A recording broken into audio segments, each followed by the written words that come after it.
మన మన మూల పితరుడైన ఆదాము కూడా చేసిన తప్పేంటిదయ్యా? ఎవరినైనా చంపిండా? ఎవరైనా కొట్టిండా? లేదు.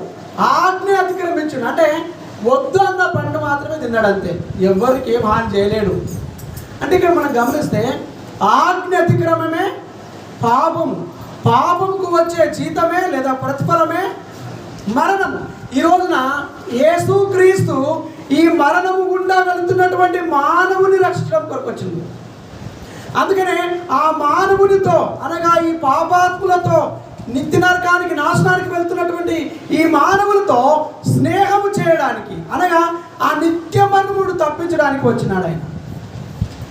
యేసు ప్రభు పాపుల స్నేహితుడుగా పిలువబడు. ఆయన పరిశుద్ధుడు, ఆయన కలంకము లేనివాడు. కానీ మన పాపముల నిమిత్తము, మన అపరాధముల నిమిత్తము ఆయన మనలో ఒకనిగా ఎంచబడ్డాడు. మనలో ఒకనిగా ఎంచబడ్డాడు. పాపాత్ముడిగా ఎంచబడ్డాడు. శాపగ్రస్తుడిగా ఎంచబడ్డాడు.